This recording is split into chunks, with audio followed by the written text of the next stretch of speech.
오늘의 성경 말씀은 시편 23장 1절에서 6절까지 말씀입니다. 제가 봉독하겠습니다. 여호와는 나의 목자시니 내게 부족함이 없으리로다. 그가 나를 푸른 풀밭에 누이시며 쉴만한 물가로 인도하시는도다. 내 영혼을 수생시키시고 자기 이름을 위하여 어의 길로 인도하시는도다. 내가 사망의 엄침한 골짜기로 다닐지라도 해를 두려워하지 않을 것은 주께서 나와 함께 하심이라. 주의 지팡이와 막대기를 나를 안위하시나니 주께서 내 원수의 목전에서 내게 상을 차려주시고 기름을 내 머리에 부으셨으니 내 잔이 넘치나이다. 내 평생의 선하심과 인자하심이 반드시 나를 따르리니 내가 여호와의 집에 영원히 살리로다. 아멘. 반갑습니다. 참 좋은 우리 주님의 은총과 평강이 예배의 자리에 나오신 모든 분들 위해 함께 하시길 축원드립니다. 굵고 짧은 성가대 찬양 감사드립니다. 좀 더 기다리고 앉아 있었을 뻔했어요. 오늘은 추수감사 주일입니다.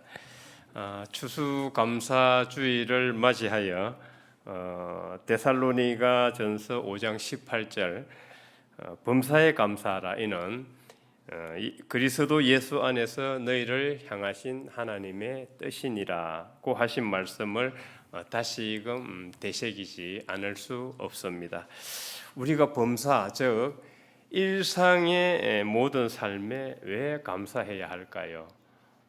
불평불만하고 비관하고 분노하고 신경질 내고 그냥 마음대로 살면 되지 않을까요? 이 질문에 대한 성경적인 답변은 데살로니가 5장 18절 범사에 감사하라. 그것이 하나님의 뜻이다입니다. 범사에 감사하는 것이 이제 하나님의 뜻인데 범사에 감사하면은 우리에게 이제 어떤 변화가 있을까 한번 생각해 보겠습니다. 우리가 어렵고 힘든 상황에 놓여 있다 할지라도 하나님께 감사하는 마음을 가지게 되면 절망과 좌절 가운데서도 힘과 용기를 얻을 수 있습니다. 또 하나님께 감사하면 하나님이 우리의 피난처가 되어 주시고 우리의 피할 바위가 되어 주십니다. 오늘 시편 23편 성경 말씀은 다윗이 쓴 시편입니다. 다윗은 지금 자기의 그 인생의 전체의 경험을 토대로 이 시편 23편에 대해서 하나님의 은혜에 감사하고 지금까지 자신이 그 인생 경험에서 겪었던 그 고난, 역경, 시련 속에서도 하나님께 의지하고 감사했을 때 하나님께서 지켜주시고 보호해 주셨다는 것을 노래하고 있습니다. 내가 사망의 엄침한 골짜기로 다닐지라도 해를 두려워하지 않을 것은 주께서 나와 함께 하심이라. 주의 지팡이와 막대기가 나를 안위하시나이다. 이 시 구절만 보아도 다윗의 경험에서 전체 인생 경험에서 하나님에 대한 감사를 표현하고 있다는 것을 우리는 익히 짐작할 수 있습니다. 다윗에 대해서 잠시 말씀을 드리면 다윗은 소년 시절이었을 때 이제 위기에 처한 이스라엘을 구해내는 그런 혁혁한 공을 세웁니다. 어린 소년이었습니다. 어린 소년이었는데 그 거인 지금 역사적으로 이렇게 과학적으로 분석해봤을 때 그 거인 골리앗의 키가 2m 80 이상 장신이었을 거고 체구도 엄청나게 컸다고 합니다. 그리고 백병전에 아주 능한 장수였어요. 그러니까 어린 양치기 다윗은 그때 어렸었죠. 어린 소년이 거인 골리앗을과 맞대항해서 싸운다는 것은 이는 계란으로 바위치기 격이었습니다. 그런데 다윗이 어떻게 그 거인 골리앗을 무너뜨릴 수 있었을까? 성경은 이렇게 말하고 있습니다.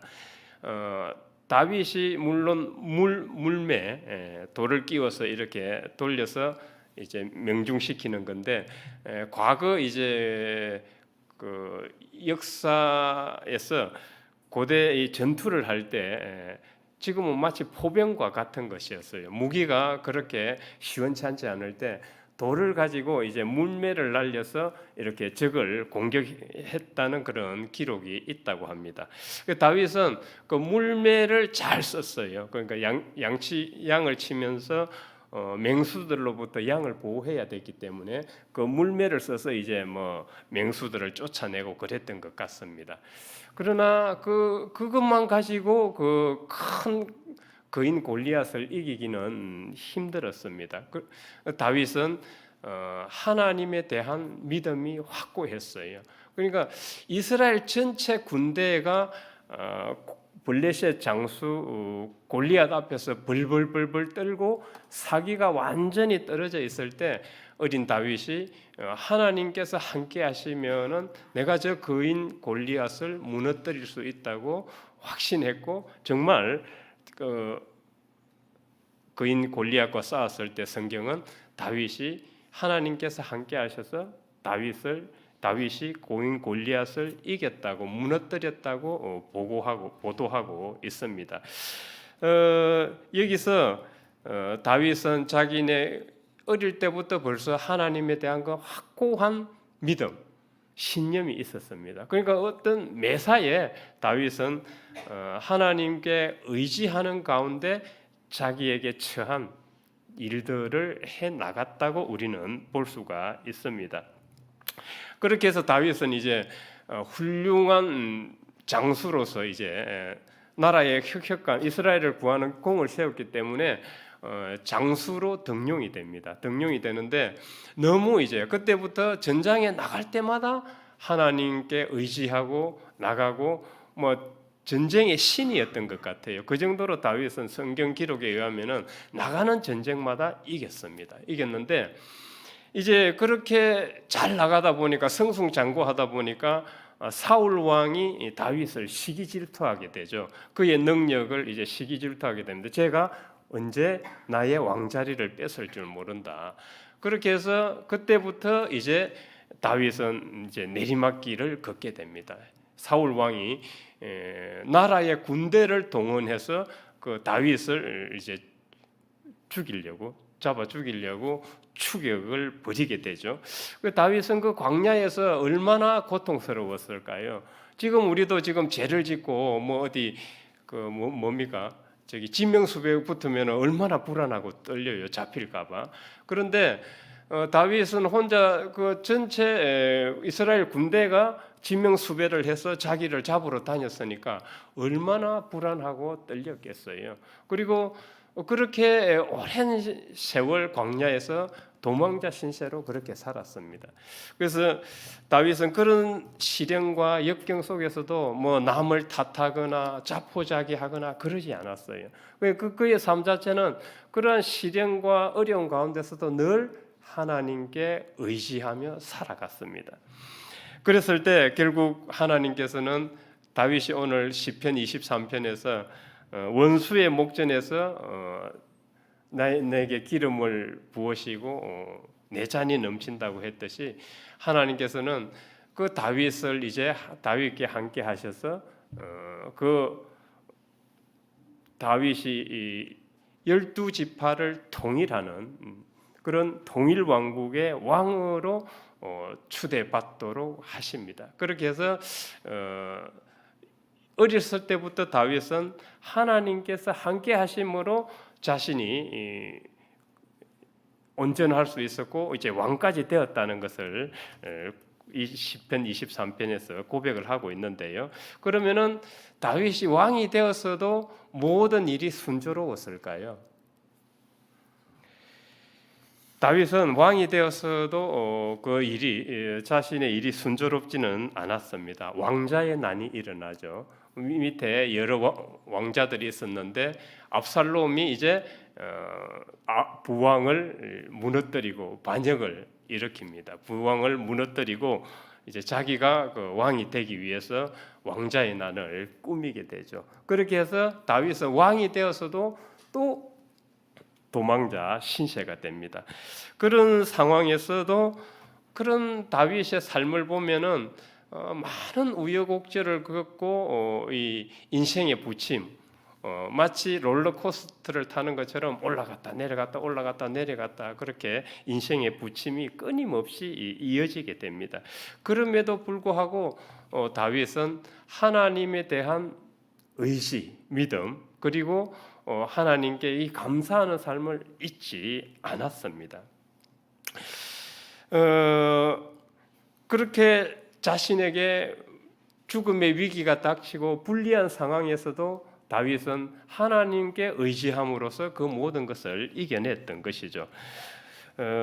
우리가 다윗의 삶을 보면은 우리가 어떤 상황과 어려움에 처해 있다 할지라도 하나님께 의지하며 살아갈 때 우리의 삶이 좀 더 행복하고 순조로울 수 있다. 또 하던 일들이 설사 지금은 어렵고 힘들지라도 또 종국에 가서는 잘 될 수 있다는 것을 생각을 해보게 됩니다. 지금 우리 여기 가운데 절망과 좌절 가운데 빠져 있는 분은 계신지요? 혹은 희망이 보이지 않는 그런 상황에 처해 있는 분도 있는지요? 저는 이번에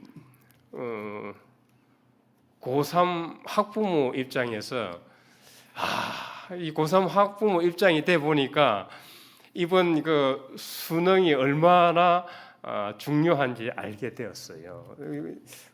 고3 학부모가 아니었을 때는 그냥 먼산 불 보듯이 바라봤는데 이제 아들 녀석이 고3으로서 직접 이제 수능을 보게 되니까 이게 저도 초조하고 긴장이 되는 거예요. 그 아들이 두렵고 떨린다 그래서 이제 우왕청심을 하나 먹여서 보냈는데 제가 보니까 수험생도 수험생이지만은 학부모가 우왕청심을 마셔야 되겠더라고요. 시험 끝날 때까지 뭐 이게 불안 초조한데 이게 내가 목사인데 나도 어쩔 수 없구나 이제 그런 생각을 했어요.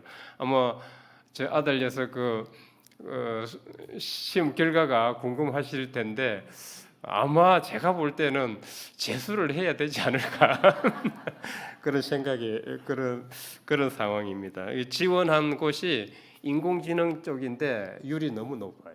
율도 너무 높고 이번에 그 수능 결과가 뭐 썩 좋지는 않은 것 같습니다. 아무튼 오늘 아침에 이제 엄마를 통해서 들었는데 아빠 이제 내가 신학대학을 가면 어떨까 그런 얘기를 하더래요. 역시 이제 하나님께서 이 실패와 고난을 통해서 새로운 길을 열어 주시는구나. 이제 그런 생각을 하게 되었습니다. 아무튼 우리가 지금 시련과 절망 가운데 있더라도 이 모든 것이 또 하나님께서 함께 하신다고 생각을 한다면 우리가 감사할 수 있어요. 왜 나에게 시련을 주시고 나에게 왜 어려움을 주시고 역경을 주시냐 이렇게만 생각한다면 우리는 감사할 수가 없어요. 시련과 이 역경 속에서도 하나님께서 뭔가 나에게 안내하는 길이 있을 것이다. 하나님께 그렇게 의지할 때 우리는 감사하게 되는 다윗의 삶은 바로 그런 삶이었다고 하겠습니다. 실제 연구에서도 이 소소한 것에 감사할 줄 아는 사람들이 훨씬 회복 탄력성이 높다 그래요. 회복 탄력성은 뭐 잘 아시다시피 다양한 역경과 시련과 실패를 확실히 인식을 하는 거죠. 인식을 하면서도 그것을 도약의 발판으로 삼아 더 높이 뛰어 오르려고 하는 것을 이제 우리는 회복 탄력성이라 그럽니다. 공이 이제 바닥에 탁 떨어졌을 때 그 탄력이 있어서 바닥에 떨어져야 튕겨 올라가지 않습니까? 그렇듯이 감사할 줄 아는 사람들이 아주 용술철처럼 튕기는 힘이 그렇게 좋다고 합니다. 그 과학적인 이유가 있어요. 일상의 작은 것에 감사할 줄 아는 사람들은 어떨까요? 자주 감사하다 보니까 긍정적인 감정이 우리 뇌를 계속 자극하게 되겠죠. 왜냐하면 작은 것에 아이고 오늘 뭐 커피 한 잔, 참 여유로운 커피 한 잔 감사하다. 이 바쁜 일상 속에서도 이렇게 조금 쉴 수 있는 거 감사하다. 우리는 일상에서 감사한 이유를 많이 찾을 수 있습니다. 찾을 수 있는데 자주 감사하다 보면 그 긍정적인 감정이 우리 뇌를 자극하게 됩니다. 그 뇌과학적으로 본다면은 이 긍정적인 감사의 감정이 우리 뇌를 자극하게 되면은 뇌에서는 이 호르몬이 분비가 됩니다. 호르몬이나 이제 신경 전달 물질이 분비되는데 그 PPT 한 장 띄워줘 보세요. 도파민 뭐 많이 들어보셔서 아실 텐데 도파민은 우리 기분을 좋게 하고 좋게 하고 이 보상하는 그런 기제입니다. 그 동기를 부여하고 그리고 이제 세로토닌 이 세로토닌은 우리가 불안하거나 우울하거나 이럴 때 이 안정감을 주는 그 신경 전달 물질입니다. 그래서 행복 호르몬이라고 하기도 합니다. 그 옥시토신 이거는 우리 사회적 그 삶에서 서로의 신뢰와 유대감을 강화시키는 거예요. 그러니까 잘 믿지 못하는 사람들은 어떻게 보면 이 옥시토신이 지금 부족하다고 할 수 있어요. 그리고 엔도르핀은 자연적 이 진통제라 그래요. 몸이 우리가 이제 아픔을 느끼는데 지금 이 엔돌핀이 나올 때는 그 자연적으로 진통 효과가 있다고 합니다. 그리고 뭐 좀 어렵기는 하지만은 노르에피네프린 이거는 이제 집중력과 주의력을 향상시킨다고 그래요. 이 호르몬과 신경 전달 물질들이 우리가 감사하는 마음을 가지고 감사하는 표현을 할 때 이것이 동시에 우리 뇌에서 분비된다고 그래요. 그러니까 과학적으로도 감사하게 되면은 우리 몸에 좋은 변화, 긍정적인 변화를 가져온다는 것이 지금 증명이 된 겁니다. 저는 이 데살로니가전서 5장 18절에서 감사하는 것이 하나님의 뜻이라고 했을 때 그러면 그걸 과학적으로 증명해봐라 그랬을 때 이것이 바로 과학적으로 증명되는 것이라고 저는 생각을 합니다. 그래서 감사하면은 뭐 갑자기 나에게 이제 불리하던 상황이 그냥 유리하게 이렇게 바뀌는 것은 아닙니다. 갑자기 그렇지만은 서서히 우리 뇌와 마음과 정신과 몸에서 서서히 긍정적인 변화들이 일어나기 시작을 합니다. 최신 그 미국 과학자들이 이제 염증이 건강에 아주 위험하다는 것을 발견했습니다. 그러니까 사망 요인 1위가 지금은 이제 염증 반응이라는 거예요. 염증 반응.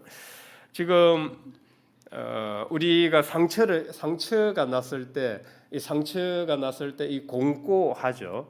그때는 이제 백혈구가 나와서 우리 몸에 세균이 침투했기 때문에 그걸 잡아먹고 염증 반응을 이제 일으키는 겁니다. 일으키는 건데 이 우리가 스트레스 상황에 직면했을 때 우리는 살다 보면 이제 스트레스를 많이 겪게 됩니다.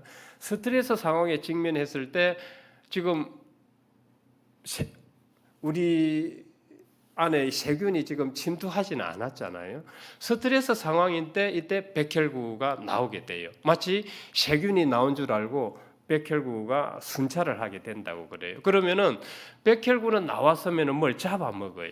잡아먹는데 지금 스트레스 상황에서 없다 보니까 이게 작동에 오류가 생긴다고 그래요. 그러면은 백혈구가 아군을 잡아먹게 되는 거죠. 아군을 잡아먹게 되면서 몸에 염증 반응을 일으키게 된다고 그래요. 그래서 지금 스트레스로 인한 염증 반응으로 사람들이 많은 병을 얻고 또 그게 사망 원인이 되고 있다는 것이 미국 과학자들이 지금 발견한 것입니다.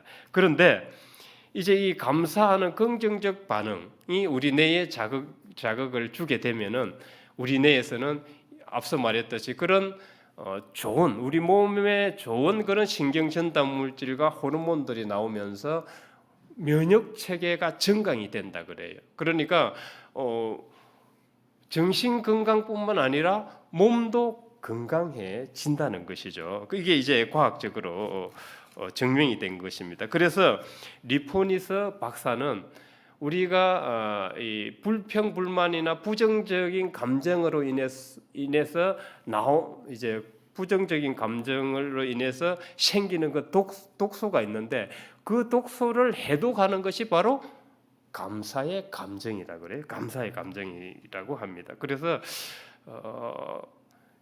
막 불평불만하고 그렇게 그런 상황에서 가급적이면 감사할 수 있는 마음을 가지도록 애쓰는 게 좋습니다. 본인의 정신 건강과 몸 건강에 이로워요.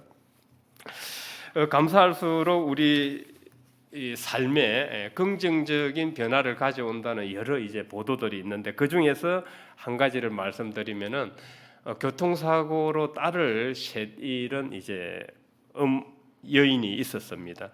그는 이제 몇 번이나 극단적인 선택을 하려고 했습니다. 부모의 심정은 그렇잖아요. 그 사랑스러운 딸을 셋이나 교통사고로 잃었는데 어떻게 혼자 살아갈 수 있겠어요? 그래서 극단적인 선택을 여러 번 했었는데 친구들이 도와주고 주위 사람들이 도와주고 해서 이제 하루하루 고통 가운데 그렇게 살아가고 있었습니다. 한 번은 친구가 우연히 그런 말을 한 거예요. 너 감사 일기 한번 써보는 게 어떻겠니? 그래서 우리도 친구들이 중요한 게 그런 것 같아요. 한 친구가 어려움에 빠져 있고 고통 속에 있을 때 길게 말하지 않고 그냥 한마디 하는 거예요. 한마디. 하나님 한번 믿어보면 어떻겠니? 감사일기 써보면 어떻겠니? 이 친구가 어려운 상황에서 이 한마디 한 거예요. 그런데 그게 기억 속에 있다가 이제 붙잡고 의지할 게 없잖아요. 그렇게 해서 감사일기를 이제 하나님께 감사하는 일기를 쓰기 시작했습니다. 이 감사일기를 쓰기 시작했는데 몸에 이제 자기 몸에 변화가 일어나고 이제 자기 삶에도 변화가 일어나기 시작하는 겁니다. 물론 감사일기를 쓰면서 매일 일하고 와서 감사일기 쓰고 매일 울죠. 애세 때문에. 그렇게 충분히 이제 애도 기간을 거친 후에 감사일기를 쓰면서 이제 왜 자기가 살아야 되는지를 삶의 이유를 찾게 되었고 삶의 보람도 느끼고 지금은 이제 그 빈 상태에서도 임신을 해가지고 출산을 해서 애를 잘 양육하고 있다고 합니다. 이거는 실제 상황인데요. 이 감사할 때 죽어가는 사람도 다시 삶이 바뀌고 또 변화가 일어날 수 있다는 것을 잘 말해주고 있습니다. 그래서 범사에 감사하는 것이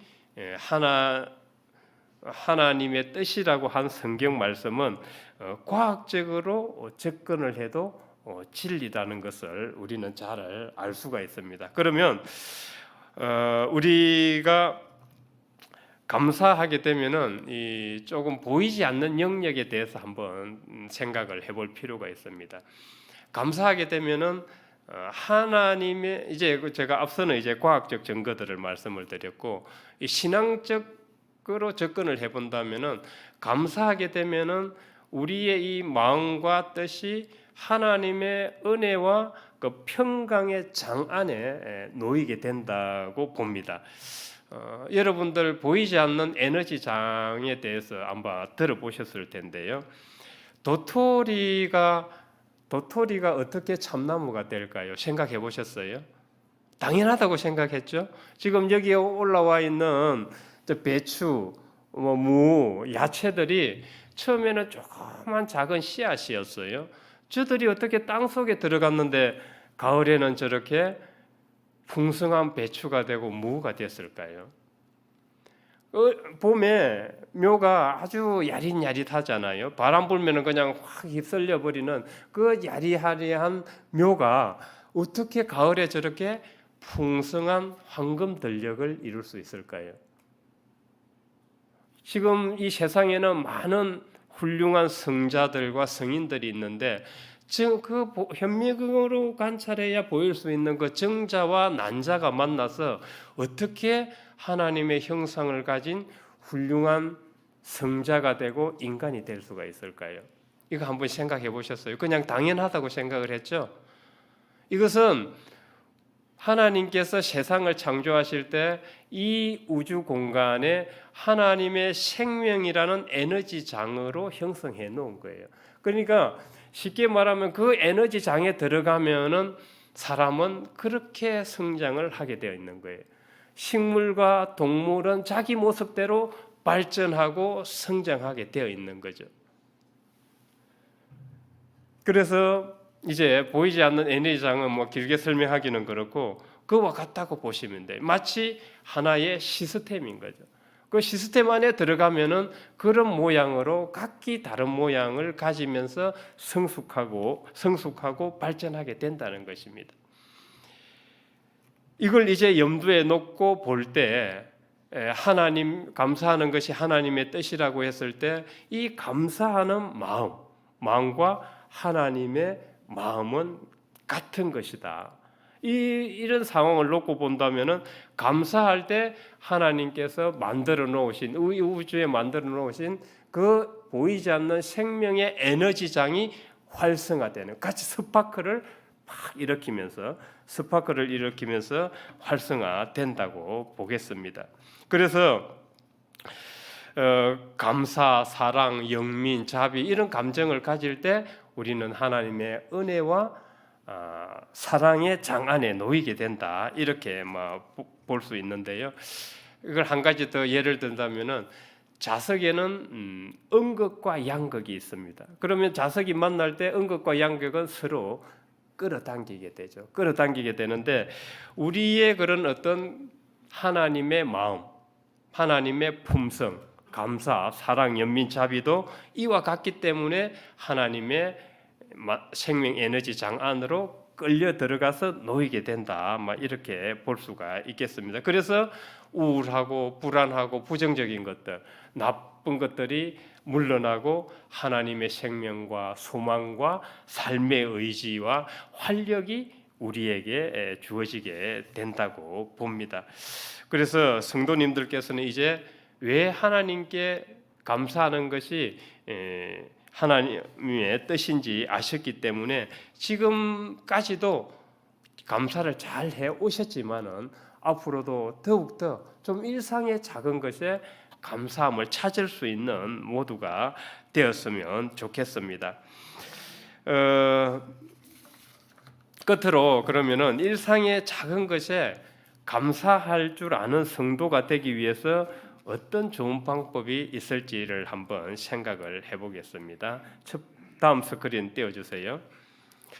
우리는 감사해야 된다는 것을 이제 알았습니다. 하나님의 뜻이라는 것을 알았는데 이걸 늘 이제 알고는 있지만은 일상에서 실천은 잘 되지가 않습니다. 그러면은 어떻게 이것을 실천할 수 있을지를 한번 생각을 해보고자 하는데요. 먼저 우리는 우리의 삶에서 다윗이 늘 자기가 처한 모든 일에 하나님께 의지하고 그렇게 자각하고 살았듯이 우리도 그리스도인이라면은 예수 안에서 하나님의 자녀로 살아가고 있다는 이것을 자각을 해야 된다는 것입니다.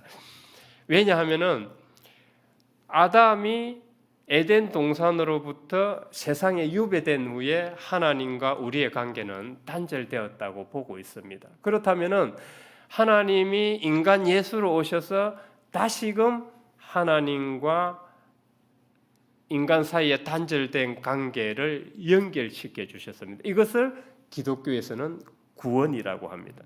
그러면은 우리가 하나님의 자녀로 살아간다는 것은 얼마나 감사한 일입니까? 그 단절된 관계가 다시 연결되었다는 이 자각을 가지고 살아간다면은 내가 지금 현재 불안하고 두렵고 떨린 상황에서도 치유가 일어납니다. 이걸 깊이 자각할 때 치유가 일어납니다. 그리고 내가 어떤 일을 할 때 무섭고 이게 잘 될까 말까. 물론 모든 것이 잘 되지는 않지만은 적어도 하나님을 의지하고 그리스도인이라는 자각 속에서 살아간다면은 실패하더라도 회복 탄력성을 가질 수가 있어요.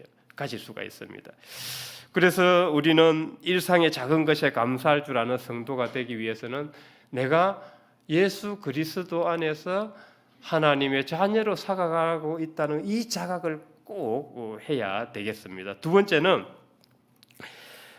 스크린은 틀어주세요. 두 번째는 우리 인생 전체 무대를 하나님의 은총으로 바라보는 것입니다.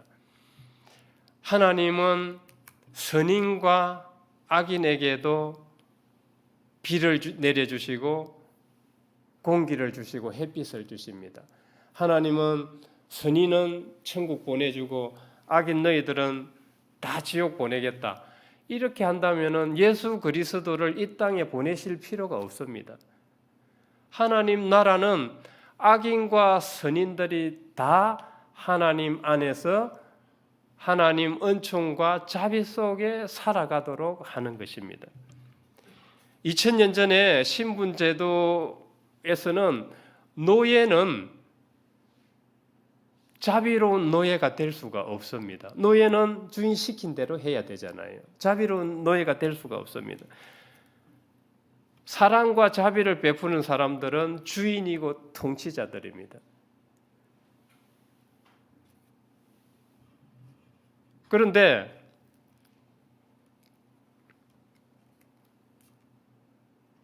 하나님은 우리를 왕의 품격으로 살아가도록 하신 거예요. 너희들은 악인도 하나님 안에서 변화되도록 하는 그런 삶. 만일에 하나님께서 지옥과 천국을 나누시고 악인들은 다 천국을 보내시려고 하셨으면은 예수님이 이 땅에 오실 필요도 없었던 거예요.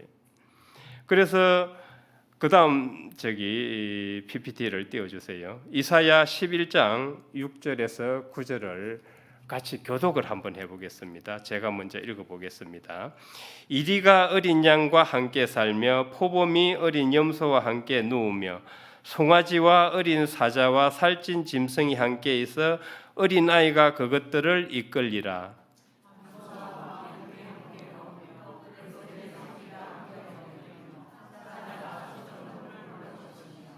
젖 먹는 아이가 독사의 구멍에서 장난하며 젖된 어린아이가 독사의 굴에 손을 넣을 것이라.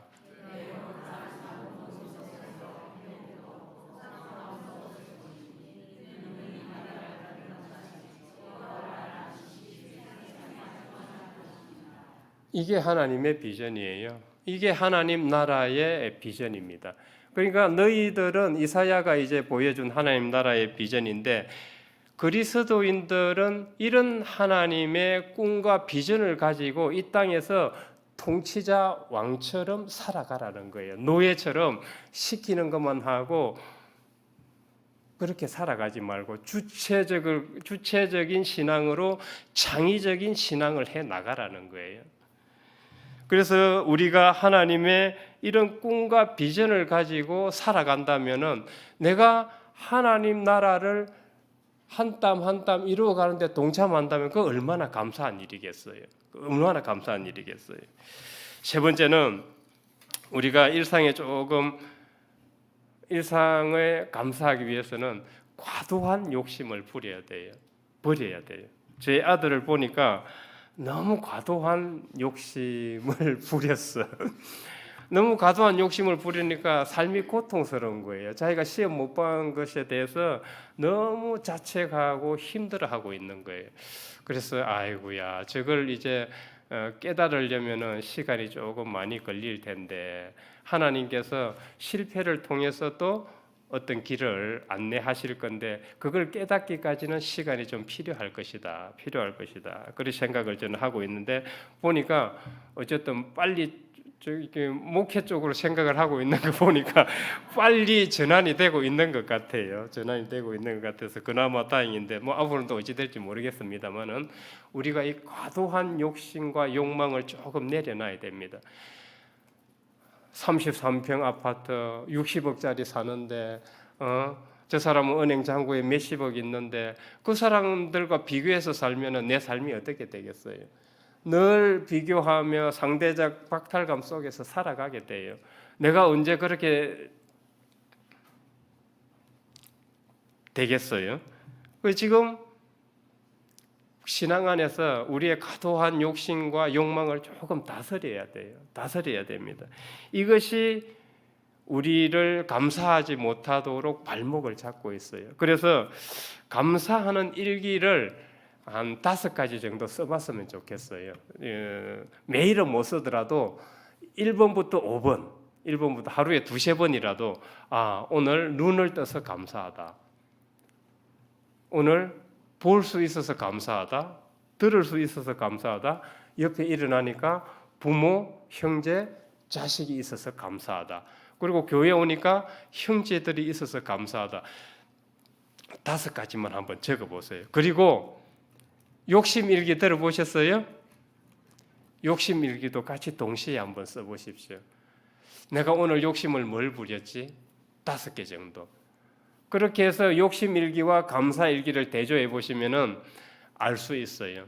감사할 때 내가 행복했고 욕심을 부렸을 때 내가 막 올라갔다 내려갔다 지옥과 천당을 오간 걸 알게 돼요. 그래서 조금 신앙 안에서 과도한 욕심과 욕망을 다스리면서 감사일기와 욕심일기를 써봄으로써 자기 성찰을 해나가는 신앙이 되었으면 좋겠습니다. 오늘 추수감사절을 맞이하여서 모든 삶에서 왜 하나님께 감사하는 삶을 살아야 되는지 생각을 해봤고 그러기 위해서는